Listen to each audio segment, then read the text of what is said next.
Salut à tous et bienvenue dans ce nouvel atelier numérique.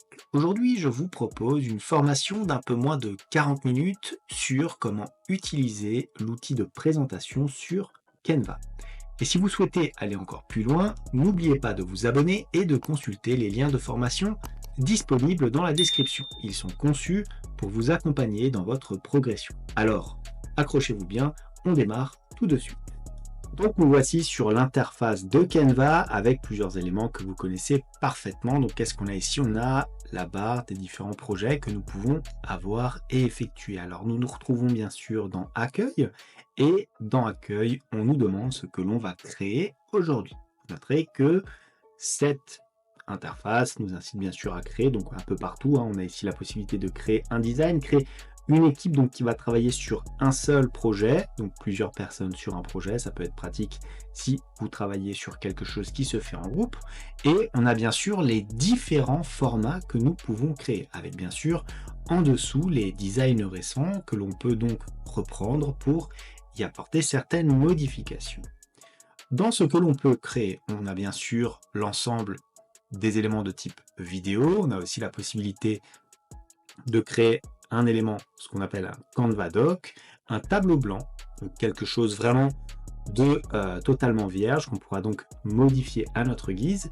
Et bien sûr, ce qui va nous intéresser ici, c'est la présentation. Présentation, comme son nom l'indique, bien sûr, qui doit vous rappeler en principe les logiciels type PowerPoint. Alors, on va donc à présent cliquer dessus. Et nous voilà dans l'interface de notre design de présentation. Et vous avez remarqué que sur cette interface, nous avons plusieurs barres d'outils. Tout d'abord, la barre située au-dessus ici de notre design. Qu'est-ce que nous avons? Nous avons la possibilité d'ouvrir le menu. Alors on se retrouve avec le même menu que nous avions tout à l'heure sur l'espace d'accueil de Canva. Je vais donc le refermer. Nous avons aussi ici les fichiers. Alors les fichiers, qu'est-ce que c'est? C'est tout simplement la possibilité par exemple de changer le titre de votre présentation. C'est des aspects assez généraux finalement. Ça ressemble bien sûr à l'onglet fichiers que vous pouvez retrouver sur la suite Microsoft, PowerPoint, Excel ou Word. On a la possibilité de créer un nouveau design. Vous avez aussi bien sûr les informations sur votre présentation. C'est une présentation naturellement au format 1920 x 1080p. C'est le même format d'image qu'une vidéo classique par exemple sur YouTube. Donc créer un nouveau design, importer des fichiers, ça peut être assez intéressant. Donc c'est via cette petite commande que vous pouvez importer des fichiers, mais aussi par une autre commande située sur la barre latérale de notre interface. Vous avez la possibilité de régler certains paramètres, notamment afficher les repères sur votre page Canva, afficher les marges, afficher les éléments qui pour l'instant ne le sont pas. Vous avez la possibilité de régler l'accessibilité, d'enregistrer bien sûr votre projet, de le déplacer, de dupliquer, de le télécharger ou tout simplement de le déplacer vers la corbeille. Maintenant, nous avons la possibilité ensuite ici d'avoir quoi? D'avoir l'option de redimensionnement. Alors attention, la petite couronne, ça veut dire quoi? Ça veut dire tout simplement que cette option n'est possible que pour les utilisateurs de Canva version Pro, donc avec bien sûr un abonnement. Donc là, vous avez la possibilité de chercher les types de redimensionnement et vous avez d'autres types de redimensions qui vous sont directement proposés. Alors typiquement, ce sont les plus courantes. On se retrouve avec les stories Instagram, publications Instagram et pareil pour Facebook. On les a aussi par famille, donc on peut choisir une redimension de façon, disons, personnalisée, une redimension via des modèles de réseaux sociaux. Donc là, vous avez des éléments qui semblent relativement exhaustifs par rapport à ce que vous pouviez avoir. Vous avez même ici une photo d'arrière-plan, par exemple, pour LinkedIn. Donc on fait un petit retour. Ensuite, vous avez encore d'autres catégories que vous pouvez bien sûr explorer, notamment notre catégorie, la catégorie présentation, donc avec les différents types de présentation. Voilà pour notre outil de redimensionnement. On a la possibilité ici d'effectuer donc des retouches ou éventuellement d'aller dans l'aspect commenter ou consultation lecture seule. Donc là, on est dans retouche parce que nous créons le design, bien sûr, nous pouvons transmettre ce design, le partager avec uniquement par exemple la possibilité de le commenter ou éventuellement juste une consultation. Les deux petites flèches, vous les connaissez très bien, donc c'est l'outil pour annuler quelque chose que vous allez faire ou éventuellement pour le répéter. Là, on a la possibilité de voir si les modifications ont été enregistrées. Vous pouvez aussi modifier le titre de votre présentation ici en cliquant et en mettant par exemple ma première présentation. Voilà. Ensuite, vous allez donc avoir votre titre qui apparaît ici. Vous avez bien sûr votre compte, vous le connaissez très bien. La possibilité d'ajouter un autre compte, de faire quelques analyses, notamment via des quiz ou des sondages. La possibilité ici, de tout simplement ajouter une remarque. Et qu'est-ce que c'est que cet élément-là? C'est tout simplement la possibilité de visionner votre projet de façon à effectuer une présentation. Donc là, on va entrer véritablement dans la présentation type PowerPoint. Et enfin, une fois que vous aurez terminé votre projet, vous allez devoir cliquer sur partager afin, comme son nom l'indique, de le partager. Donc, soit via des liens de collaboration, pour l'instant, il y a uniquement moi qui peux y accéder, ou éventuellement quiconque ayant le lien. Ça peut être intéressant quand vous faites du travail en groupe. Donc, vous cliquerez sur copier le lien et vous pourrez le transmettre. Maintenant, qu'est-ce qu'on a? On a la possibilité ici de le télécharger. Alors, on n'aura qu'à cliquer tout simplement sur télécharger et regardez, on a quelques éléments qui apparaissent ici. Donc, on a un PDF standard, on peut modifier le PDF et ainsi de suite. Pour l'instant, bien sûr, c'est grisé. Pourquoi? Parce que notre design est vide, comme cela est notifié ici. On a la possibilité donc de présenter et de créer un lien de consultation publique, mais aussi d'imprimer avec Canva, d'insérer un modèle de marque, de présenter, d'enregistrer et éventuellement de partager en tant que site web. Si je cherche l'exhaustivité, je peux enregistrer et là ça devient relativement intéressant avec un format par exemple PowerPoint, donc ça permettrait de créer quelque part un PowerPoint directement dans Canva. Vous pouvez aussi l'enregistrer directement sur votre Google Drive, Dropbox, Microsoft OneDrive ou Box tout simplement, ou de le publier éventuellement sur vos réseaux sociaux et de l'envoyer par message. Bien sûr, ce sont des options que je vous laisse explorer par la suite. En dehors de cette première barre d'outils, nous avons une autre barre d'outils, celle bien sûr sur la gauche de notre interface. Et on commence par quoi? Par la possibilité d'intégrer des designs. Intégrer des designs, c'est quoi? C'est intégrer tout simplement des modèles déjà existants pour nos présentations. Par exemple, si je souhaite sélectionner, on va prendre par exemple le menu du restaurant ici, voilà, je clique dessus et j'ai une nouvelle fenêtre qui apparaît avec 9 pages qui correspondent donc à ma présentation. Et pour les faire apparaître sur mon projet, je n'aurai qu'à appliquer ici aux 9 pages, donc de cette façon-là. Et regardez, j'ai tout simplement mon projet qui apparaît ici, donc avec la page numéro 1, et en bas, vous avez l'ensemble des diapositives qui apparaissent donc sur votre projet. Si vous souhaitez insérer d'autres éléments que le design, vous pouvez aller dans éléments. Et là, vous pouvez intégrer tout ce que vous voulez.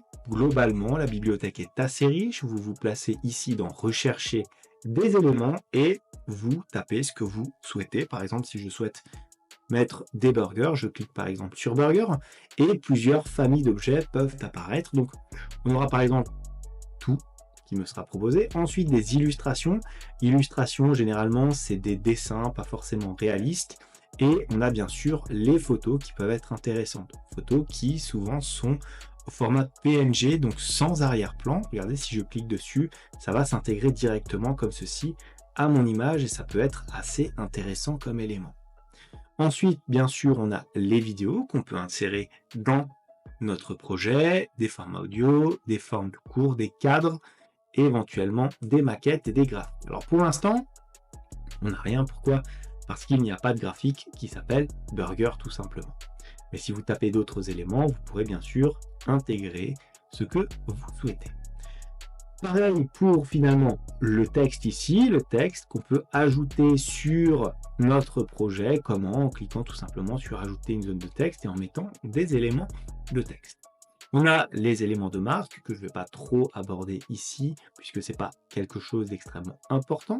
Et on a la possibilité d'importer. Généralement, Si vous ne trouvez pas dans la bibliothèque Canva ce que vous recherchez, vous allez aller dans Importer et apporter vos fichiers personnels. Par exemple, voici les miens, donc mes images qui ont été importées, bien sûr classées en 3 catégories, images, vidéo et audio. J'ai la possibilité d'effectuer des dessins directement, donc avec un stylo comme ceci sur ma présentation, et je peux gérer mes projets de cette façon-là en cliquant sur projet afin d'avoir l'ensemble des éléments que j'ai créés. Je pourrais aussi par la suite ajouter des applications bien spécifiques me permettant de modifier, de créer des effets un petit peu particuliers à l'ensemble de mes présentations ou éventuellement de la construction donc de mon design. À présent, nous sommes sur un design vierge et on va voir comment ajouter, modifier et organiser certains éléments. Alors les éléments, où est-ce qu'on les retrouve? On les retrouve dans notre panneau latéral d'outils, ici bien sûr dans éléments. Je peux donc chercher toutes sortes d'éléments. Je peux par exemple prendre ici, afficher tout et regarder, avoir directement ce qui m'est proposé par rapport à ce que j'ai utilisé précédemment. J'ai ensuite différentes familles, formes, illustrations, sondages et quiz, tableaux, photos. Par exemple, pour un PowerPoint, je vais éventuellement commencer par mettre peut-être un logo, comme ceci. Voilà, je vais organiser mon logo de cette façon-là. Je vais donc avoir le premier élément de ma présentation. Une fois que j'ai inséré mon logo, qu'est-ce que je vais avoir? Je vais avoir la possibilité d'insérer d'autres éléments. Par exemple, je peux prendre, on va taper bureau tout simplement, voilà, pour illustrer le travail que nous faisons sur de la bureautique, et je peux prendre une photo. Je clique sur photo, et regardez, ma photo est apparue au-dessus de mon premier élément. Pour gérer cela, nous devons gérer la hiérarchie qu'il y a entre les différents objets que nous intégrons à notre présentation. Et pour gérer les différents objets, alors vous pouvez faire un clic droit comme ceci sur un des objets et aller dans Calque ici. Et une fois que vous êtes dans Calque, vous avez la possibilité de quoi? De faire reculer d'un niveau ou de mettre à l'arrière-plan. Pourquoi est-ce que les deux premiers éléments sont grisés? Faire avancer d'un niveau et mettre au premier plan. Tout simplement parce que notre image sélectionnée est déjà au premier plan.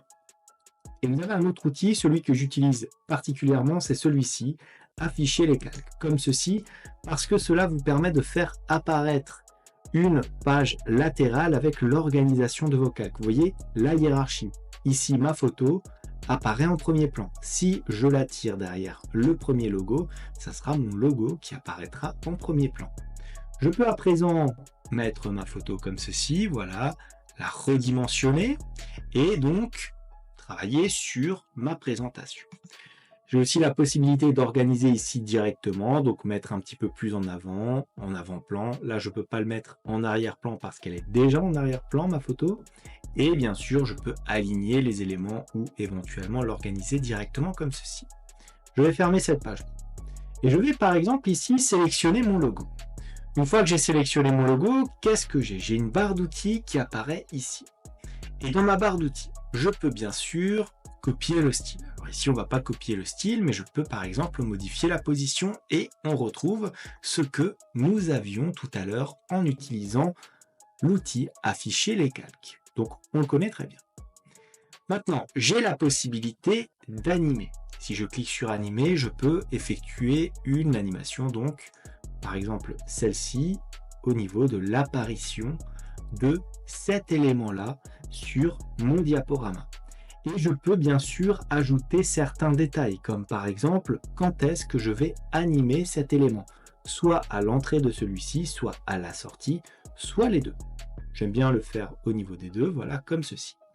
Donc on a ici des animations, donc pinceau, encre, numérique. On a d'autres éléments d'animation qui peuvent être plus ou moins intéressants. D'ailleurs, quand vous cliquez dessus, vous avez différentes options. Ça dépend du type d'animation. Vous avez toujours ici la possibilité d'animer à l'entrée, à la sortie ou les deux. Et vous pouvez toujours gérer la vitesse. Mais parfois, on vous demande différents angles, comme ici, les différents angles de sortie. Ici, on n'en a que deux. On peut faire éventuellement des animations. Là, on peut regarder, par exemple, succession, là, pareil. Hein. On peut gérer l'intensité. Vous avez toujours des petites options qui vont donc vous permettre à chaque fois de rajouter un petit élément de personnalisation. Là, pareil pour le zoom, on peut le faire via l'extérieur ou éventuellement via l'intérieur. Par ici, voilà, pareil, on a des angles qui changent un petit peu. On a la possibilité d'inverser l'animation de sortie. Donc, vous voyez bien qu'on a quand même tout un panel de possibilités en termes d'animation que, bien sûr, vous pouvez très facilement explorer et retravailler. Sentiment comme ceci, je vais redémarrer sur la première en pinceau comme ceci. Au niveau des deux, c'est très bien. Voilà, donc c'est notre présentation. J'ai mon animation qui apparaît ici. Vous voyez, animation en pinceau. Hein. Je désélectionne mon objet, je le resélectionne. Ça me dit directement qu'est-ce que j'ai comme élément d'animation là-dessus. Maintenant, j'ai la possibilité de gérer la transparence d'un objet que je vais intégrer à mon image. Donc pour intégrer, par exemple, regardez ici, là je n'ai pas de transparence. Je ne vois rien à travers ma forme. Si je clique sur transparence, on est à 100. Si je baisse, regardez, vous voyez ma forme qui disparaît petit à petit. Je vais le laisser sur 100. Ensuite, vous avez la possibilité de retourner votre objet. Alors là, c'est très simple à comprendre. Vous pouvez retourner de façon horizontale ou verticale, comme ceci. Vous avez la possibilité donc de renier éventuellement en changeant le format de votre image. Ici, je ne vais pas ajouter de changement puisqu'on est déjà sur le format qui correspond le mieux à cette petite illustration. Donc, je vais passer à présent à la possibilité d'arrondir les angles. Là encore, c'est un cercle, donc ça n'est pas très utile, mais ça peut être intéressant si vous avez d'autres designs. Le style de bordure qui sera appliqué ici au cadre de notre photo, voilà comme ceci, que je peux donc faire varier tout simplement. Et ensuite, on a bien sûr la possibilité de régler la couleur de la bordure. Alors, je peux prendre des éléments préconçus, donc ce qu'il y a ici, hein, vous voyez les couleurs par défaut, mais je peux aussi sélectionner les couleurs de la photo. Ça, c'est relativement intéressant pour garder le même timbre de couleur au niveau de notre sélection. Et je peux, si je le souhaite, ajouter une couleur que je vais donc créer, hein, ici, comme ceci, avec à chaque fois un code bien défini qui me permettra donc de répéter cette couleur. Couleur unie, mais aussi couleur dégradée, et ça peut être intéressant lorsque vous créez des effets, notamment des effets en arrière-plan. Voilà, donc tout simplement. Bien sûr, pour enlever tout cela, on efface la bordure. Maintenant, un outil intéressant, c'est quoi?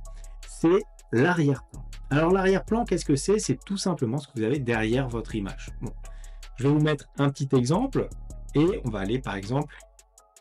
Alors, qu'est-ce qu'on peut avoir? On va trouver une illustration avec peut-être un arrière-plan assez simple à enlever. Alors, je vais aller éventuellement dans Importer. Je vais regarder un petit peu ce que j'ai comme élément. Voilà, donc on va prendre par exemple typiquement cette voiture-là. Vous voyez? Si j'efface l'arrière-plan, que va-t-il se passer? Je clique sur Effacer l'arrière-plan. Vous voyez que ça travaille un petit peu. Et hop, je me retrouve uniquement avec la voiture sur mon image. Et c'est plutôt pas mal puisque cela crée un fond transparent avec une image en format PNG. Donc je peux l'introduire un petit peu partout. Je peux la mettre là, je peux la mettre où je veux. Au final, je peux l'intégrer à mon image. Vous voyez, je peux effectuer des petites rotations pour faire comme si elle était dans le cadre. Vous avez compris de quoi il s'agit maintenant lorsque je parle d'effacer l'arrière. Maintenant, on va passer à ici les modifications. Je clique dessus et je vais avoir un panneau latéral qui va donc apparaître. Au niveau de ces modifications, qu'est-ce qu'il y a à retenir? Il y a à retenir que vous avez bien sûr des filtres. Les filtres, c'est quoi? C'est généralement des effets que vous allez ajouter à une forme. Donc voilà, aéro. Pareil, on peut régler à chaque fois les intensités des différents filtres. Ici rustique, toujours l'intensité et ainsi de suite pour mettre des effets un petit peu plus correct et un petit peu plus designé, disons. Ensuite, on a les effets. Les effets, ça peut être très intéressant. Vous voyez, par exemple, hop, je vais repasser sur un format normal. Je peux éventuellement rajouter un peu de relief en mettant des ombres à cette forme-là. Et pour ce faire, je vais cliquer tout simplement sur ombre. Et au niveau de mon ombre, je vais avoir des éléments comme ceci. Vous voyez, ça s'intègre beaucoup mieux au niveau de la photo. Et je peux gérer par exemple la taille de mes ombres. Alors c'est peut-être un petit peu trop. Comme ceci, je peux régler aussi le niveau du flou de mes ombres et l'intensité comme ceci. Voilà. J'ai aussi la possibilité de régler l'image, ce qui peut être relativement intéressant. Régler l'ombre de mon image. Vous Voilà, donc on va laisser éventuellement en noir. Ici, ça se marie très bien. Voilà, comme ceci. Bien sûr, j'ai pris une ombre en brillance. Je pourrais la prendre de cette façon-là, en bordure, en incliné. Bref, dans tous les modes d'affichage possibles. On va laisser en brillance. Et nous avons aussi ici la duochromie. Donc là, pareil, c'est tout simplement ajouter 2 couleurs comme ceci en duochromie à votre forme. Voilà, petit effet qui peut être intéressant à connaître. Le flou qui peut être assez bien en termes de traitement. Le flou, alors plutôt appliqué généralement à l'arrière-plan. Pour faire un petit effet flou en arrière-plan et beaucoup plus lisible au premier plan. Par exemple, ici, j'ai cliqué sur l'image de fond, donc je sélectionne l'image de fond, je suis dans modification, je vais dans flou. Et au niveau du flou, regardez, je peux changer l'intensité. Alors regardez, par défaut, je suis sur un pinceau. Moi, je veux rendre toute l'image floue. Donc pour ce faire, je vais aller dans image entière tout simplement, comme ceci. Et là, je peux régler l'intensité de mon flou. Vous voyez, comme ceci, je peux cliquer sur ma petite croix et je reviens tout simplement, je vais fermer ça, à mon image de base. Vous voyez, ça crée un contraste avec ce qu'on a comme illustration ici. Ça nous permet de mieux voir ce qu'il y a en avant-plan, quelque part. Voilà, donc on est sur les modifications, on a fait le flou, on a quoi? On a la mise au point automatique. Bon là, on n'a pas forcément de visage, donc de photos bien précises, donc c'est pas forcément ce qu'on va observer ici. On a la possibilité d'effectuer une retouche de visage, donc la police, voilà, tout simplement. Ensuite, on a ce qu'on appelle ici le studio magique. Alors, parmi le studio magique, qu'est-ce que nous avons? Nous avons les éléments d'effaçage d'arrière-plan.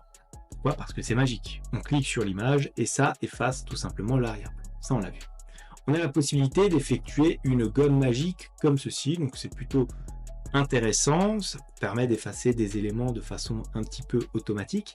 Et on a la capture magique. La capture magique, ça vous permet de sélectionner des éléments sur votre image. Par exemple, je reclique sur mon image ici. Je vais dans flou et j'enlève tout simplement le flou comme ceci.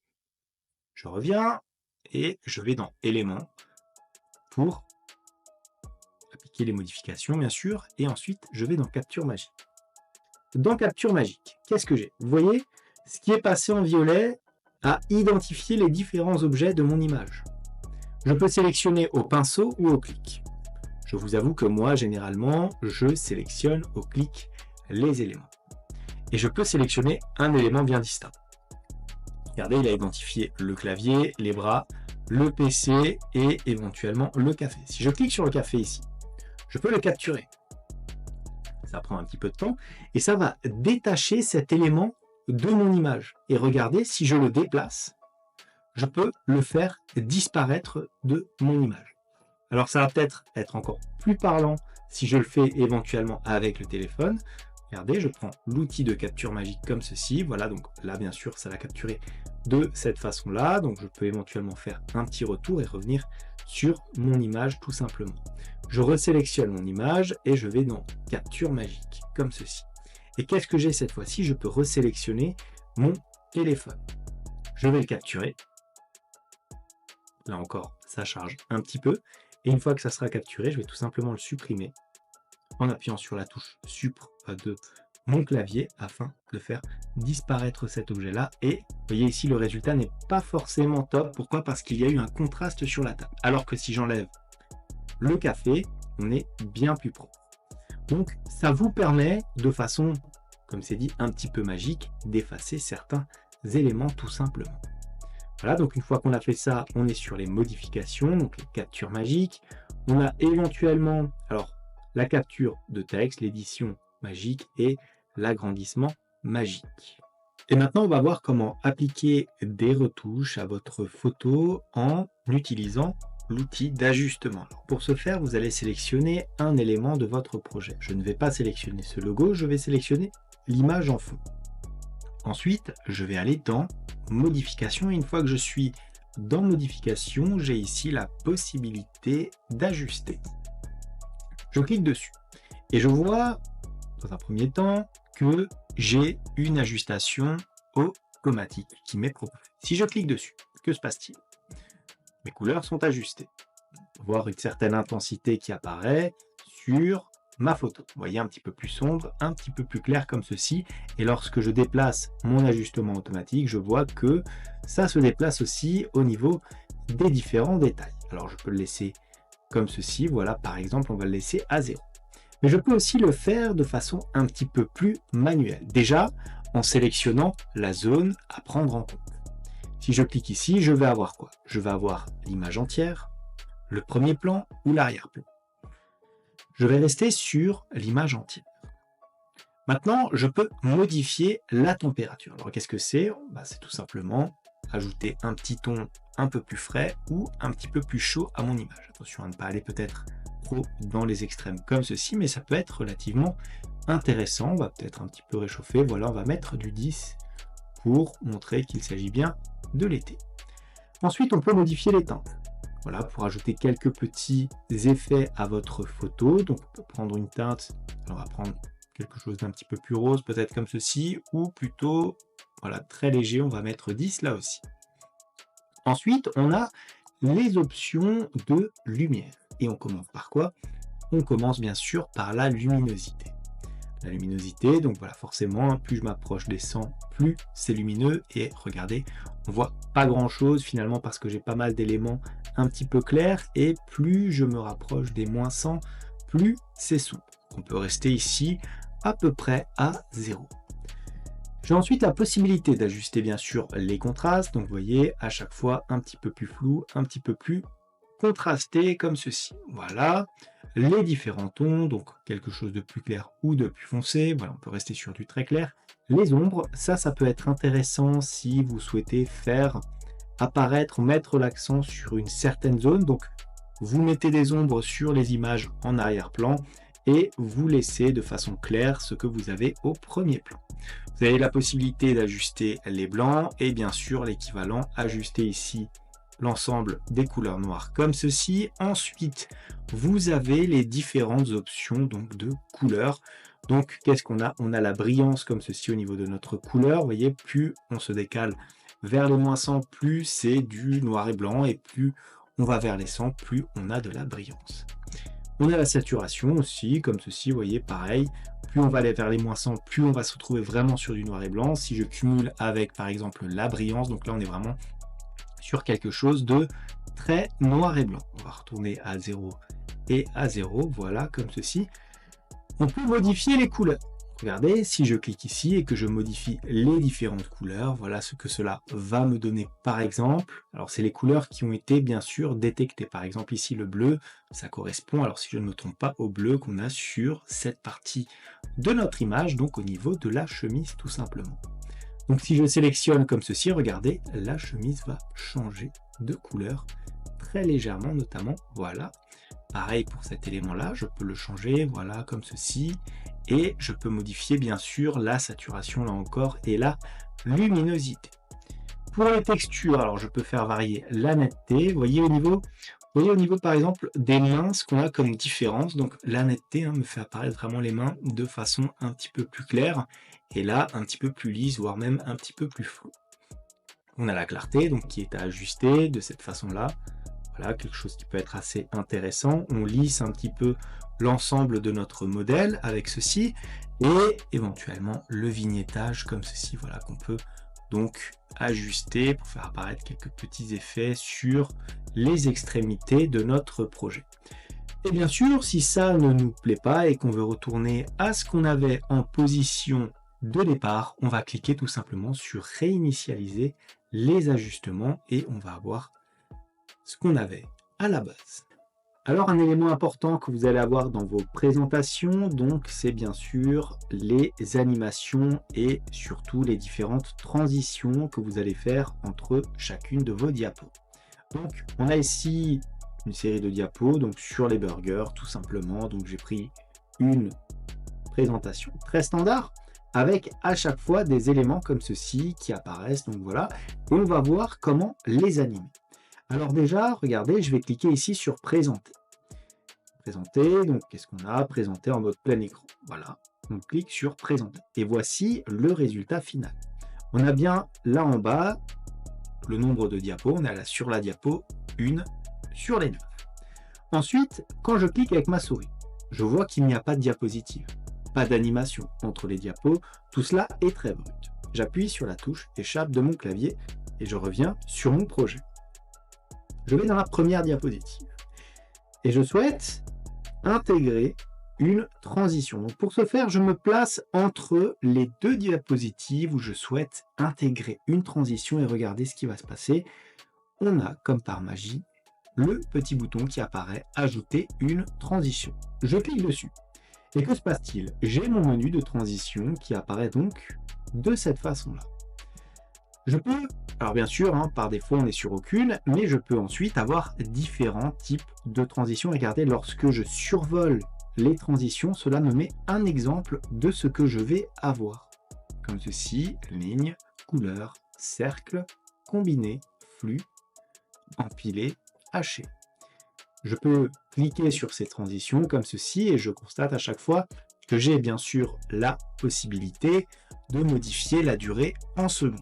À chaque fois comme ceci. Là encore, j'ai la possibilité de modifier d'autres éléments en fonction du type de transition choisi. Par exemple, là, on pourra modifier l'angle de notre transition, donc vers la droite, vers la gauche, vers le haut ou vers le bas. Au niveau du cercle, donc pareil, intérieur, extérieur. Pour le combiner comme ceci, on aura quoi? On aura juste la durée à faire varier. Pour le flux, donc là pareil, droite, haut, bas et gauche. Empilé pareil. Et bien sûr, le dernier comme ceci, ça se voit un petit peu comme des feuilles qui seraient agrafées avec le sens de rotation et bien sûr le type d'agrafe apporté à mon projet. Voilà donc comment on effectue des transitions sur nos diapositives. Et maintenant, on va voir comment animer des éléments de votre présentation. Alors, toujours cette présentation-là, je me place par exemple dans ma diapositive numéro 2. Et qu'est-ce que j'ai? J'ai une image de burger comme ceci. Mais si je vais dans Présentation et que je clique sur Présenter, je me retrouve, regarde, première diapositive, je clique, deuxième diapo, je n'ai pas d'animation. J'ai l'image brute qui arrive de cette façon-là. Je vais cliquer sur Échappe sur mon clavier pour revenir à ma présentation. Je vais à présent sélectionner l'élément que je souhaite donc animer. Ici, ça sera ma photo. Et je vais aller bien sûr dans Animer ici. Et j'ai donc la possibilité d'animer donc mon élément avec l'ensemble des animations qui sont proposées. Alors, je peux éventuellement le faire pour la page, mais là, je vais le faire pour la photo.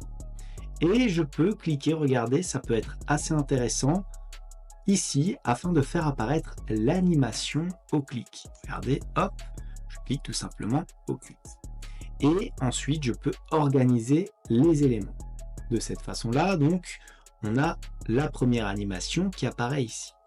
Très simple, c'est la première. Je vais sélectionner maintenant le menu comme ceci.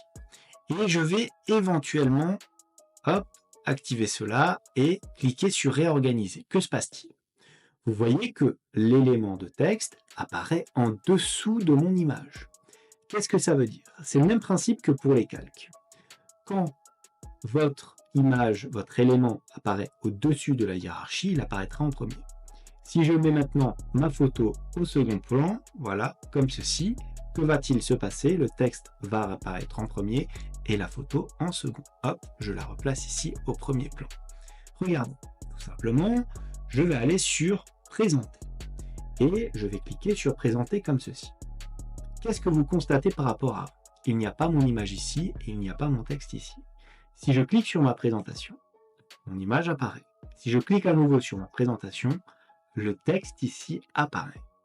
Je vais retourner sur ma présentation à présent et je vais aller à nouveau dans Animer. J'ai organisé les éléments, donc voilà, on a ça, on est très content, mais vous avez vu qu'on peut ajouter éventuellement des animations. Donc qu'est-ce que je vais faire? Je vais prendre, alors on va regarder un petit peu ce qu'il y a. Voilà, on peut prendre une animation en pinceau, c'est tout à fait correct. Et pour le menu ici, je suis toujours dans Animer et j'ai différentes suggestions. Je peux, par exemple, sélectionner cette animation-là. Je vais donc cliquer sur Présenter et regarder à présent ce que je vais pouvoir ressortir de tout cela. Je clique bien sûr sur ma présentation, hop, l'animation apparaît. Je clique à nouveau et je me retrouve avec ma petite animation ici qui apparaît elle aussi pour le texte. Voilà comment animer les éléments sur votre présentation. Et on se retrouve maintenant sur PowerPoint pour examiner un petit peu ce qui s'est passé lorsque l'on a téléchargé notre présentation Canva. Alors, on constate déjà qu'il n'y a pas trop de problèmes de compatibilité avec les fichiers, il n'y en a même pas du tout pour l'instant. Les diapos sont bien ressortis, mais regardez, lorsque je clique ici afin de faire un aperçu de ma présentation, je constate que les transitions fonctionnent, mais vous savez, les animations ne sont malheureusement pas là. Donc c'est une des petites variations, les animations ne sont pas forcément reprises. Pareil pour tout ce qui est transition, généralement ça l'est mais pas dans 100% des cas.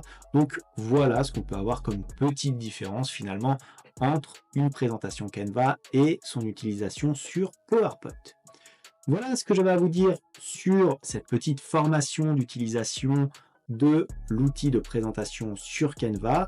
Comme d'habitude, si cette vidéo vous a plu, n'hésitez pas à la liker, à la commenter, à vous abonner à la chaîne si ça n'est pas encore fait. En tout cas, moi je vous dis merci et à bientôt pour une nouvelle vidéo.